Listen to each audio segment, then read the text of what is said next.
I often start by sharing with couples that you decide what your relationship looks like. Yeah. You decide what you do, when you do it, how you do it, and no one's going to tell you it's right or wrong. As long as you're both agreeing to it and comfortable with it, it works. It works. This is the Turn Your Life Around podcast, and I'm the 180 lady.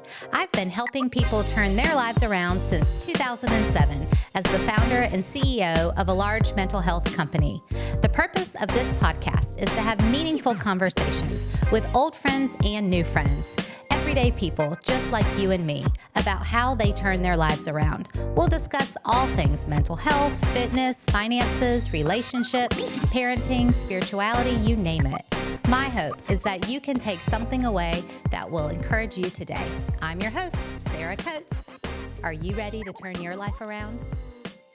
Hello, and welcome to the Love Actually relationship series. So we're really excited to have this 5-part relationship series that we've launched, and I'm excited to share it with you, the audience. Welcome to today's podcast. I have a great guest.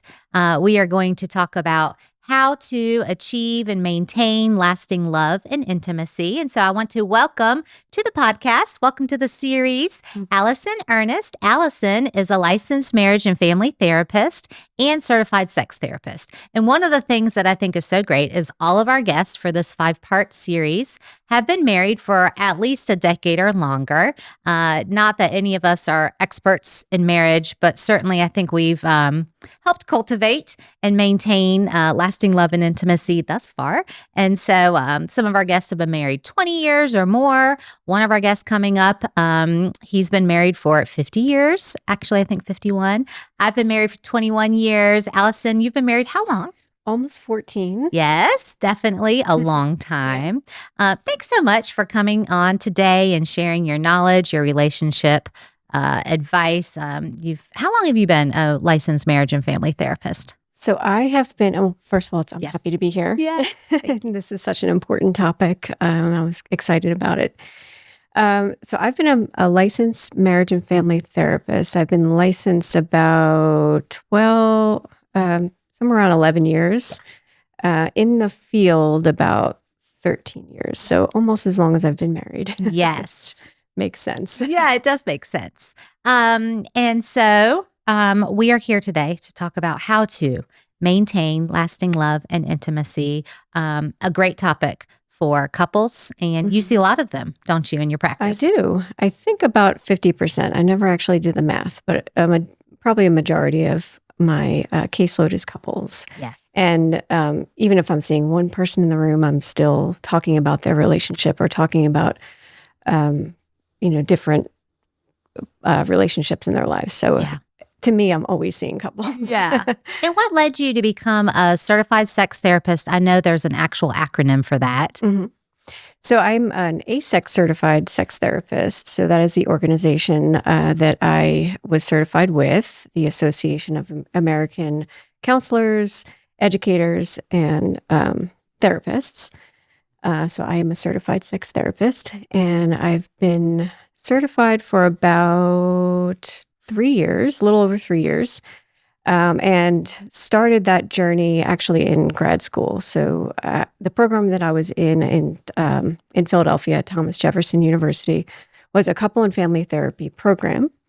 And they also had, for your second year of the program, you could choose a track. And there was a family track or a sex therapy track. And I kind of had it in my head that I wanted to see couples. I wanted to do more of working with adults and that sort of thing. So I chose the sex therapy track. It sounded interesting, and it has been definitely interesting part of my practice for sure. Yeah. Well, I'm sure that lots of couples come to you with intimacy problems. And I know when I first asked you to come on the podcast, you were like, there's a lot going on in the world right now. Mm-hmm.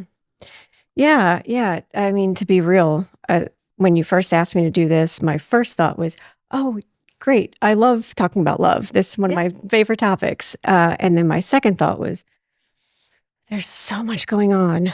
There's so much going on in the world right now. There's so much pain. There's so much suffering. There's so much disconnection. There's so much isolation, especially since COVID and everything with that, that we haven't really recovered from. And it felt a little weird. It felt kind of silly or superficial to come on here and talk about love and marriages and all this kind of stuff. And then I had a third thought in the line of things. My third thought was that, no, this is really important. This is exactly what we need to be talking about. This is exactly what we need to be focused on.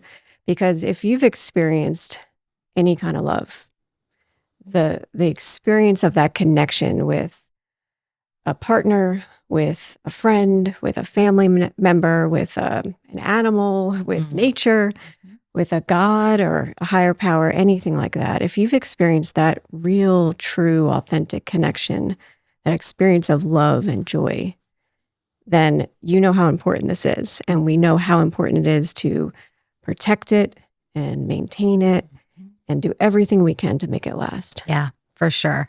I do think there are a lot of people these days that feel unloved. And so I do. I think it's so important to figure out how to find it. And once you do, secure it, and figure out how to maintain it. Yeah. So I'm glad that we're having this conversation. Me too. We are going to focus on romantic love, right? Yes. Yes. So all kinds of love. But, since I'm a marriage and family therapist, it makes sense to focus on that love that you share with a romantic partner. Yeah. In a long-term relationship or in a marriage. Yeah. Marriage sure takes work, huh? That's what I hear. I hear that phrase a lot. I hear people ask that, is this hard work? Does it take that kind of work? And yes and no. Okay. I like to think of it as effort.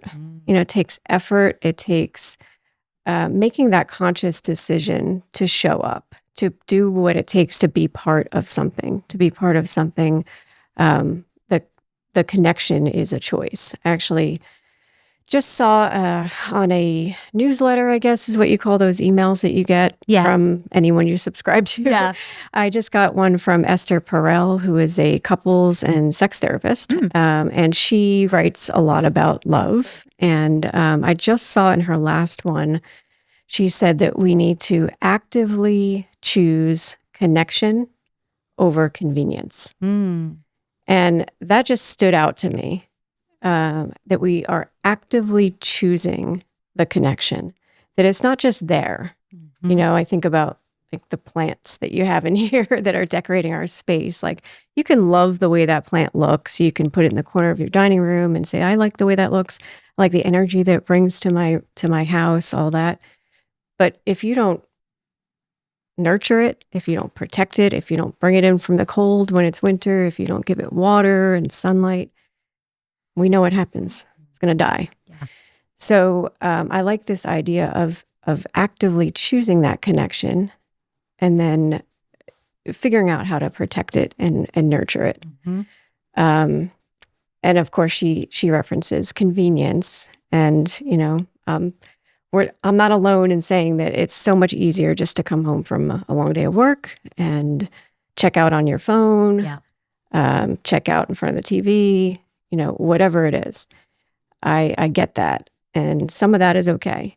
However, that conscious choice of, okay, I'm going to choose to show up in this. I may not have a ton of energy. I may not have a ton of time, but I've decided that this is worth it. So I'm going to put in my effort to make that connection with you. Right. Yes, I have so many thoughts around what you're saying. So I'm just going to spit them all out. Yeah. I was just thinking about the effort versus work kind of, comparison there.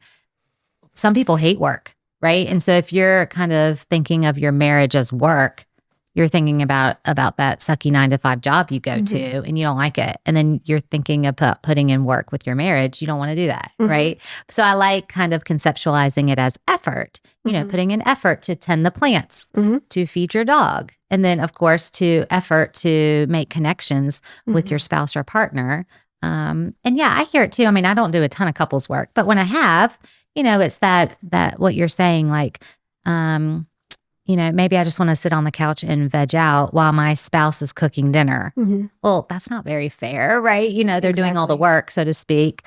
So making an effort to help and participate. And then, of course, that creates connection when you're cooking together in the kitchen. There's probably a zillion scenarios we could come up with of how to put effort into making the connection. Yep. And it's got to be worth it. It is worth it. So my initial thoughts around what actually makes it last. I don't have all the answers. I'm not an expert. Yeah. But I do have some thoughts about it and some ideas about what helps it to last. My first thought was that protection piece, that we want to protect our relationship. We want to protect it with boundaries. So those are those invisible lines that we draw between us and something else, someone else.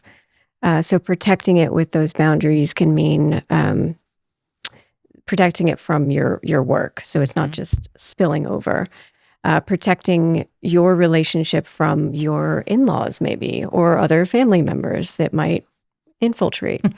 Protecting your time, protecting your energy. So that's really important in that sense. And then that led me to thinking about protecting your own energy and your own time. Led me to probably the thing that I talk about the most in couples therapy, which is a little ironic because I talk about the individual self-care.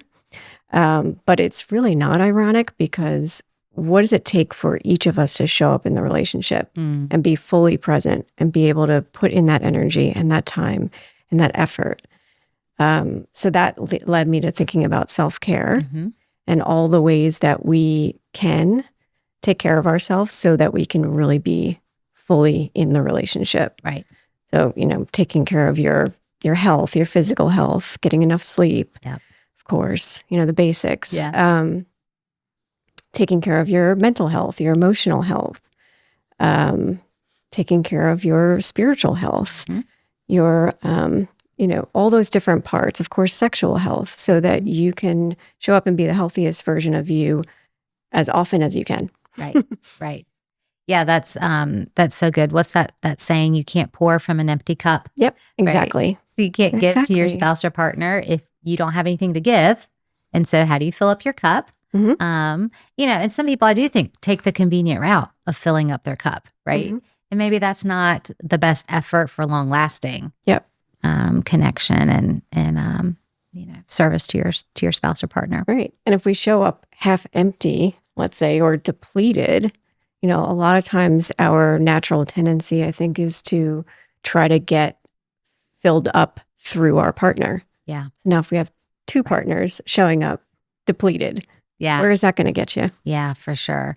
Just thinking of this idea of convenience, choosing convenience over connection.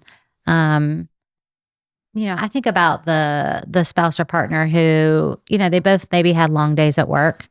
And, I hear this a lot. They do come home and they just want to veg out on the couch. They don't want to talk to each other.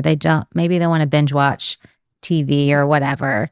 And they're missing some opportune times to actually talk and connect. How would you, what's a strategy you could share with a couple like that?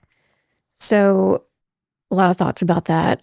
First of all, that's not exactly wrong. It's not wrong to need to veg out. That might be part of your self-care. Yeah. But the idea of taking that time for self within the relationship involves letting your partner know, hey, I just need some time to veg out before we, talk about our day or get into that deep conversation or have a date or whatever it is. So that's okay still, as long as we're being intentional and as long as we are keeping that focus on what do I need to do to be in this relationship? So that led me to the second part of it, which is nurturing that relationship, really cherishing it and giving it what it needs, like the plant, giving it water, giving it sunlight. So I started thinking about the different kinds of intimacy. Of course, when I say intimacy, most people think of sexual intimacy. Right. I'll get to that. But all the other kinds of intimacy to me are all different kinds of connection. just different ways that we can feel close to our partner. So again, going through those same ideas, emotional intimacy, am I aware of my own feelings? Do I have ways of explaining them or expressing them to my partner? Can I understand their feelings and exercise some empathy with them? Again, takes some effort to do that, but can I do that? Physical intimacy, that can include physical affection, physical touch, all those kinds of things that we think about, but also physical activity. Are we doing a project together or taking a walk together or working out together? Something like that that's physical, that also counts as intimacy as we know. Intellectual intimacy doesn't get a lot of play, but intellectual intimacy can mean sharing your thoughts, your ideas, having a conversation, back and forth. And then spiritual intimacy, do we have some kind of deeper sense of meaning, purpose, maybe a deeper connection with a higher power? Do we share, not always, but do we share the same spiritual values? Or, do we have a religious affiliation? Any of that. And then last but not least, sexual intimacy, which again is the one that people think of. Yeah. So I kind of lay out all those different kinds of intimacy to give people, to start giving them ideas about these are all different ways that we are connecting maybe, and we don't realize it, or we can connect and we haven't really put effort into that. And we can feel that closeness. And that can happen with, having a laugh with your partner or engaging in a meaningful conversation or go doing something fun. It doesn't always have to be this big involved thing. So I lay that all out for couples so they can understand all these different ways that we can connect. And then I usually have them visualize this intimacy jar. So it's, imaginary, but could be real, I guess. You could maybe put some things in there. But this imaginary jar, I have them visualize it together.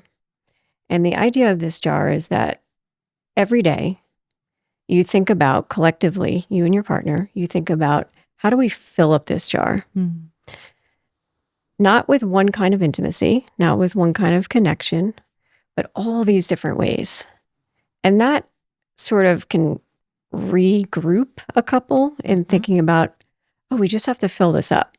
We just have to intentionally, put things in there so that we are, maintaining that connection day to day. Yeah. We are intentionally going about our day, making sure maybe we have a hug that lasts a little longer, or we talk to each other during dinner, like you said, instead of just checking out. Right. We even face each other while we're eating. That's one that we don't think about. It's just a basic thing. So those kinds of things are contributing to filling up that jar. And that will usually generate some energy. Think about, okay, we're doing this together. We're both putting things in.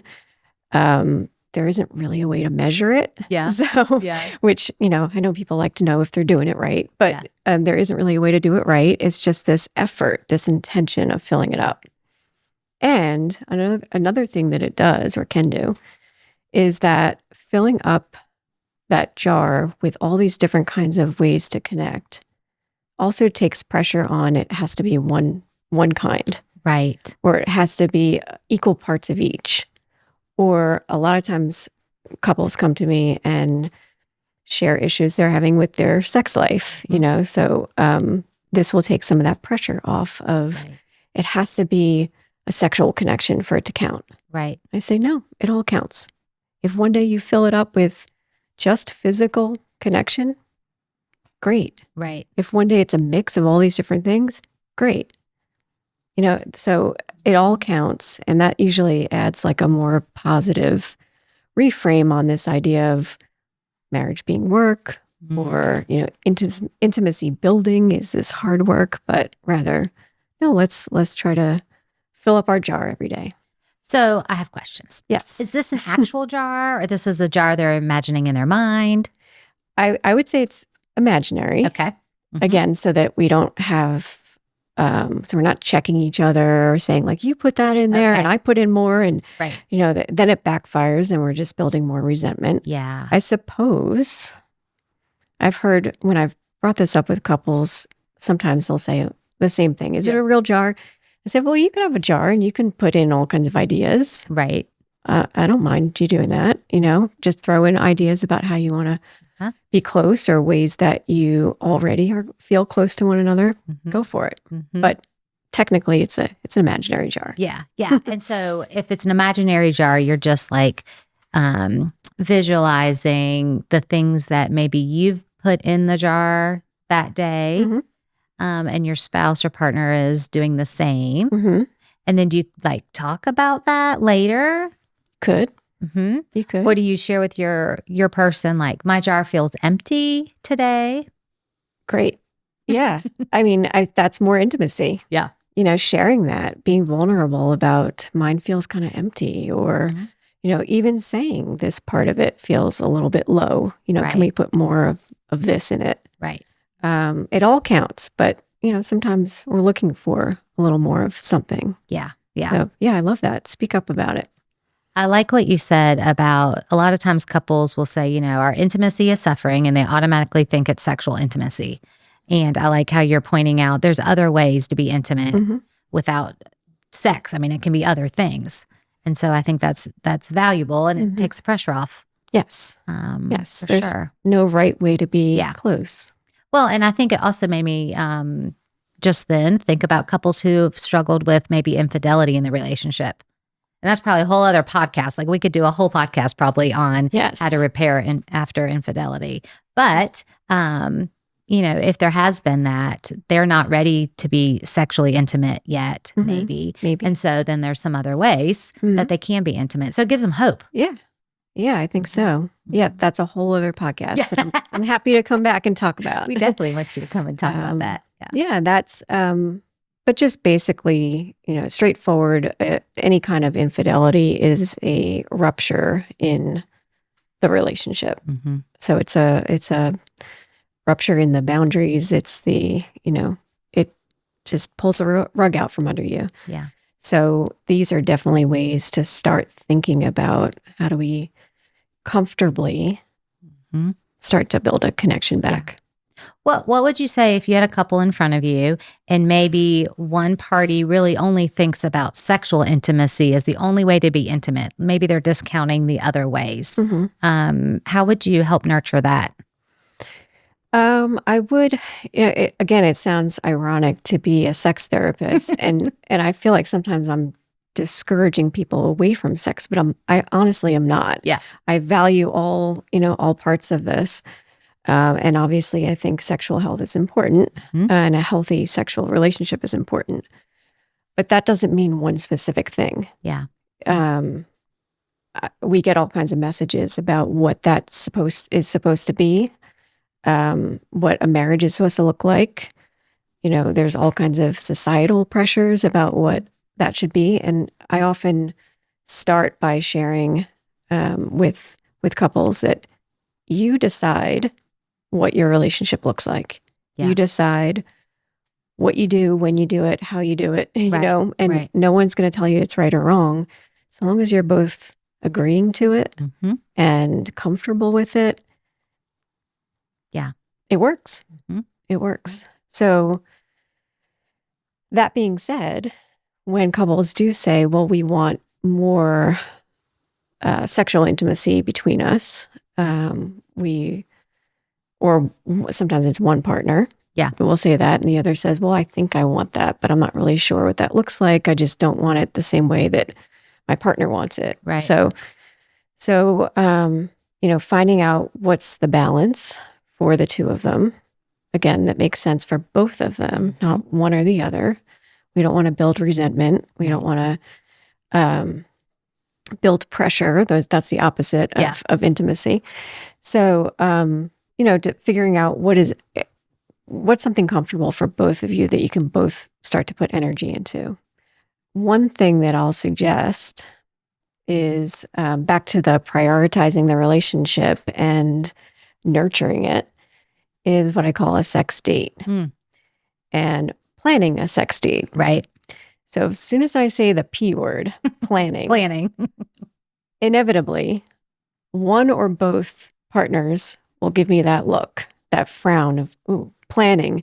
That's not spontaneous. Right. There's no fun in that. Yeah. It's not, then it's too structured. It's not fun. It's another to-do list thing. And I hear all that kind of stuff. And I say, okay, hold on. Every couple at some point in the beginning of the relationship has dated. Yep. Whether it was for a week or 7 years, you've dated. You've gone through that experience of coordinating your plans, coordinating your schedules, picking places to go, showing up at those places. Picking an outfit out. Exactly. Wondering what's going to happen. How far is it going to go? Are we going to be intimate? Are we going to, all that. So at some point, every couple has gone through that. I can't think of a situation where you wouldn't. Right. If at you're some dating. point. Yeah, for sure. At some point. So guess what's involved in that? Planning. I love it. Yes. So there's all kinds of planning in dating. Yeah. You decide, okay, we're going to meet for dinner. We're going to meet at the restaurant at this time on this day. You decide what you're going to wear. Yep. You spend maybe all day or some of the day thinking about what it's going to be like, what you need to do to be ready for that. You might take some time at home to shower, get ready, self-care, all that kind of stuff so that you can show up and be as open as you can to connecting with this new person. Yep. So that idea, we take that, borrow from that idea, and talk about this sex date. So what I mean by that is I'll have couples decide maybe once a week, if they can spare an hour, pick a time, pick a day, pick a location. Usually it's at home to start. And then do whatever you need to do to show up for that hour. And again, just like when you were dating, it wasn't a guarantee that you were going to have sex. It wasn't a guarantee that you were going to have a good time. It wasn't a guarantee that you were going to feel close, but you showed up with that anticipation and that openness. And then you kind of see how it goes, right? So, so I suggest that so that people can do all of that kind of preparation to be their most authentic, relaxed, confident selves. Yeah. And then you show up, maybe you spend an hour hanging out in your bedroom, just laying next to each other. And if it progresses to something else, okay, great. If it doesn't, great. But you prioritize spending that time together and just showing up and being with each other. Maybe you're just having a conversation. Maybe you're watching something. Maybe you're, touching each other. It could be really anything. But the idea is to prioritize the time, to set it aside and say, we've decided this is important and we're going to show up for it in the best versions of ourselves that we can that week. I know that's different every week, but You know what I heard in all of that is effort. We were just talking about effort, right? Versus convenience and, or effort versus work. And that's putting in effort to the relationship, prioritizing the couple, prioritizing. Yeah. And I think that's so funny because I have heard of this, planning out a sex date. And I've heard the same, people scoff at that. But when you reframe it the way you just did, it's awesome because it is spontaneous in a way, even though it's planned, it's dating, courting, like they used to say, but dating your spouse again. And it was fun and fresh back then. Right. Right. So let's reconstruct it. Exactly. Yeah. Exactly. It's a great idea. Yeah. And you can expand on that and plan more things. And you can still be spontaneous within your day-to-day, whatever.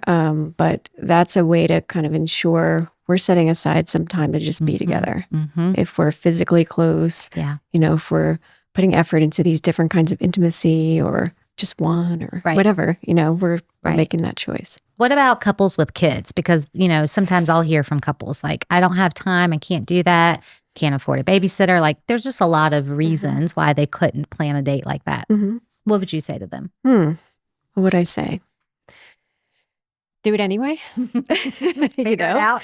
I mean, there's always something that makes me think there's always something that's going to get in the way. Mm-hmm. There's always something, not that kids get in the way or in any kind of negative way, but there's always something that is going to cause us to sort of back burner that part of our relationship, especially the sexual intimacy. Right. Especially as we get into our routines and we get it more into our careers or whatever it is, our families, we have more activities, more things we got to go to. That's going to take a back seat. Inevitably, it will. Yeah. It's not, we don't need it to survive. We need connection to survive, but we don't need sexual connection specifically. So that does usually take a back seat, and it takes two people to consciously and intentionally say, we're going to do this anyway. Yeah. And probably difficult with kids maybe in the house. So, finding a babysitter or doing something appropriate, but connecting while they're doing something else. Right. Yeah. Like putting them to bed early. I know I've suggested that to couples before. Like, okay, I get it. You can't afford a babysitter. Maybe you don't have anybody in the area you trust, which I understand that these days too. And so it's like, well, put your kids to bed early, especially if they're younger. They're going to on a Friday night, 7:00 bedtime. Sorry. Mom and dad need some alone time, Yeah. So having some boundaries around their kids' bedtime. Yeah. And then, of course, if you're able to afford a babysitter, or what I've suggested too is like trade-offs, like find a neighbor or a friend that you trust and do some trade-offs because their relationship's important too. So I'll watch your kids whatever night, and then you watch my kids the next week. So there are ways, I think, if you're intentional, just like you're saying, and make it a priority. Yes, I like that trade-off idea with other couples. That's a great idea. I'm going to steal that. Okay. Glad I could share that. But guess who benefits from you prioritizing yourself and your relationship? Your kids. Yeah, your children. They get more of you. You feel more satisfied. You feel more open, more relaxed, less stressed. They benefit from that. Right. So again, an hour is worth it. Yeah, for sure. Or, an evening with your spouse is worth it in the long run because it strengthens your relationship, and then your kids benefit in so many ways. So do you think, or would you say most couples come to you with the quote unquote, we have communication problems? Is that like the presenting issue usually? Usually. And that's a word that when I hear that, I think about what do they mean? So, first and foremost, finding out what that means. Usually 9 times out of 10, when I ask a couple about their communication, I'm hearing a breakdown in their connection. There is maybe periods of time where they feel close and connected, and then a period of disconnection, and then nothing in between. They just kind of go back to, let's just go back to our routine. Let's go back to feeling comfortable. And they skip over this really important process of repair that I could probably get into more, especially if we were talking about infidelity. Right. But that process of repair is actually reconnecting, because it is pretty normal to go through connection, disconnection, and then hopefully repair to get back into connection. Yeah. But it is normal to fluctuate between the two. And as much as I would love to say, once you find a way to make marriage last or love last or maintain your relationship, that's permanent. Yeah. You're good forever. It doesn't work that way. Does it? I wish it did. It doesn't. But you don't just stay in connection. Again, that effort of bringing it back into connection, because you will go in and out of that sometimes all day with your partner, or sometimes throughout the week or sometimes throughout the year. Right. But it's a constant fluctuation. Yeah. You could feel really close and connected, and then they make a face and you start thinking, what's that face about? Are they mad at me? What did I do? Did something just happen? What happened? Yeah. And then all of a sudden you feel disconnected. Yeah. And then it turns into maybe an argument or something like that. Right. So embrace that idea that you will go through those connection and disconnection phases, and then hopefully you have ways to reconnect, to get back into connection. For sure. I was just thinking of, things that people don't even realize will foster disconnection. I think people think of the obvious things, like an affair or, maybe a financial struggle, but there are so many things. I mean, you just mentioned it, like just nonverbal or, nonverbal communication. And then it triggers something within your spouse or partner. Yeah. You don't even know what triggered it. Maybe they've got some unresolved issues from their childhood or from early on in the relationship that they've never repaired. I mean, there's just, once you kind of start like we say in therapy, peeling back the onion layers, Right. there's a lot that's in there that couples don't even realize are creating and fostering disconnection. Right. And we go off on tangents in our minds about, something that I always try to let clients know about is that I'm in this too. I go through similar things. Just because I talk about this or know something about this or have some experience in it doesn't mean that my relationship is perfect. Yeah. We go through all the same kinds of things that you do. So I'm in this with you. I get you're human too. Exactly. I get what that disconnection feels like. It feels awful. Yeah. It feels awful. And we do everything that we can to try to just get back into connection, sometimes desperately. Right. Just because it doesn't feel good. Yeah. We just want to feel good again. Right. So maybe next time I can talk about repair. Yeah. But, I love that. But embracing that idea that we'll go through that, kind of embracing for impact, that it will go through that. And then you have all these ideas about how to protect it, how to nurture it, that we can come back to. Yeah. Well, maybe I'm actually really stressed from the day I just had, and I'm coming in sensitive. And it just takes a look from my partner for me to feel that thing. And then maybe it connects to something in my past that I've experienced before. And then I'm down a whole path of disconnecting with my partner instead of trying to connect with him. Yeah. Yeah. We get in our head sometimes. To say it mildly. Go down those rabbit holes. Yep. Yeah. Okay. This is really great so far, for sure. Lots of great information on how to maintain and, maintain love and lasting intimacy. What are some other, if we haven't talked about them already, like maybe some other tips or strategies that couples can utilize? Well, I don't want to give you all my greatest Yes, hits. we don't, because we need people to go to marriage therapy. But one good resource, I get a lot of, as therapists, we're not reinventing the wheel. Right. All of this is recycled stuff. Yeah. So I don't take credit for really any of it other than what my personal experience has, brought to it. But and that in and of itself is humbling. But I look to other people that have done this longer or, have more to offer. And I credit Terry Real is a relational therapist. He is an author.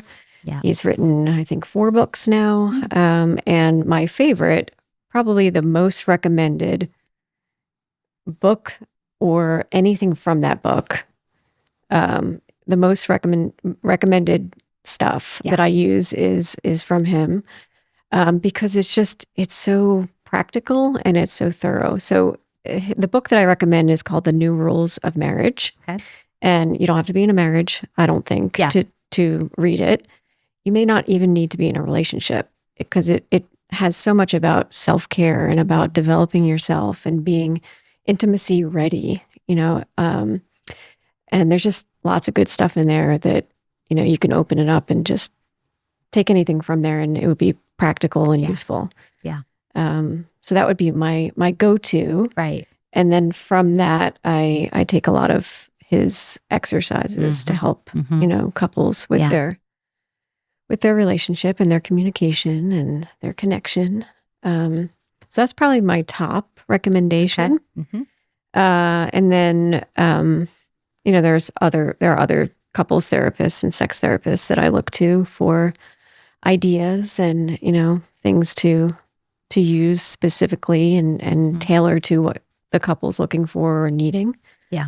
Esther Perel, as I mentioned earlier, she's a sex therapist and a couples therapist. She has a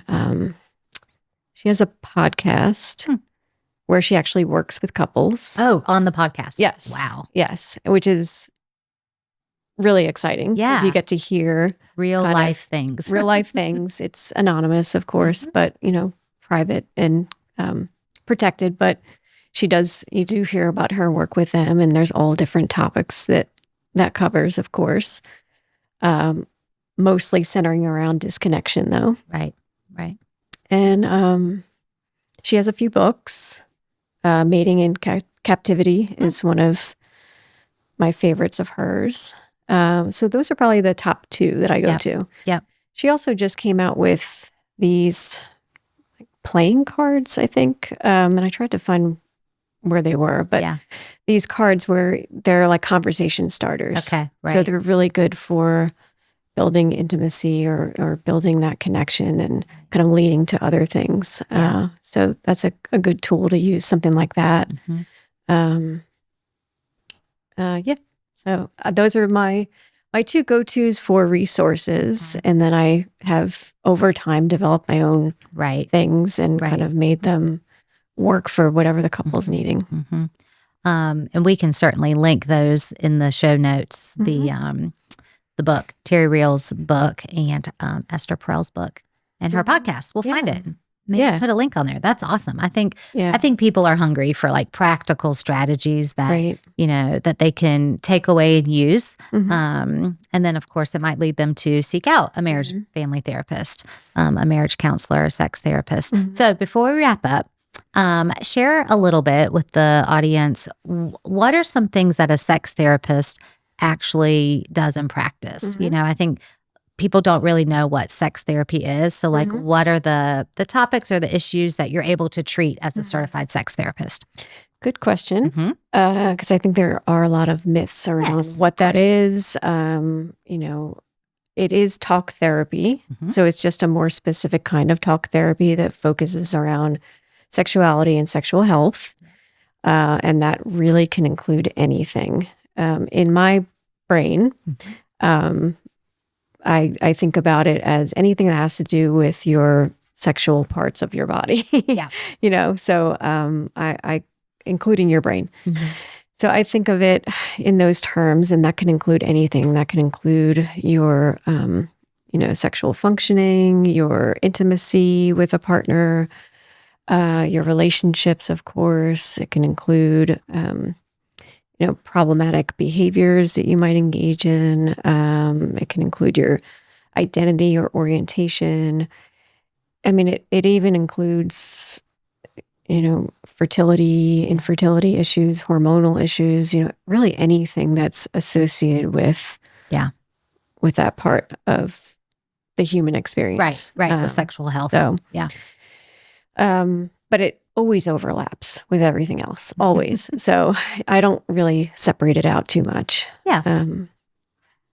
But I think that's awesome because I think there's a lot of couples and individuals that could benefit from going to a licensed marriage and family therapist who is also a certified sex therapist. Because like you're saying, there's a lot of overlap. Yeah, that's really great. And there's not many of you in the Triangle area. There are not. I know this to be true. Yeah. There are a few more since I last checked. But there aren't that many. And it's so important. It's part of our health, our overall health, maintaining those connections, finding and protecting love, any kind of love, and making sure you are loving yourself, showing up and being the best version you can be in those relationships so that you're getting the most out of them. I always think of Brené Brown's idea that we are hardwired for connection. Totally. I always go back to that because there's science behind it that says we wouldn't survive if we didn't have connection. Right. We would literally perish, Yeah, without extinct it. ourselves. Yes. We can't live in our own isolated bubbles. So the importance of finding that and then protecting it and nurturing it the best that we can. And protecting and nurturing our part in that is so important so that we can not only survive, but really thrive. That's awesome. Thank you so much for coming today and helping us launch our relationship series. Yeah. I would definitely love to entertain the idea, and we can talk offset here, but about having you come back and talk about infidelity and how to repair after infidelity. I think that's, that happens with a lot of couples. And some people don't even give it a shot to try to repair. They just, eliminate the relationship altogether, which that's their choice. But I think there is hope for some couples to repair after infidelity. Totally agree. Yeah. I have a lot of hope. It's the first thing that I think of. So we'll get into that next time. Yeah, but I for have a lot of hope that if you have two people that are willing to show up and do what it takes and put in that effort, that anything is possible. That's awesome. Awesome. Well, thank you again. And thanks for listening. I'm so excited about this relationship series that we are sharing. Like Allison and I were just saying at the beginning of this episode, the world is a heavy place right now for a lot of people, and love and connection is so important. We are hardwired for connection. I do believe that at my core. And, there's all kinds of love. Doesn't have to be the sexual, intimate love. I mean, there's friendship love. There's love with your children. There's love with your neighbors. There's so many types of love. And so it is important to figure out how to find it and maintain it. And so thanks for sharing your thoughts. Thank you for having me. And we'll have you back, I hope. I look forward to it. Thanks for listening today. And of course, if you like what we're putting out here about this relationship series, please subscribe so that you can listen to all 5 of the episodes coming up, and give us a follow and share with your friends. As always, thanks for listening to the Turn Your Life Around podcast. Have a great day. Hi, everyone. I appreciate you taking time to listen. These days we live in feel stressful, challenging, and maybe even chaotic. I'm really passionate about putting out positive content that will encourage and inspire others. I ask that you follow, subscribe, and even give us a 5-star review. Most of all, share this with your friends and family so together we can help people turn their lives around.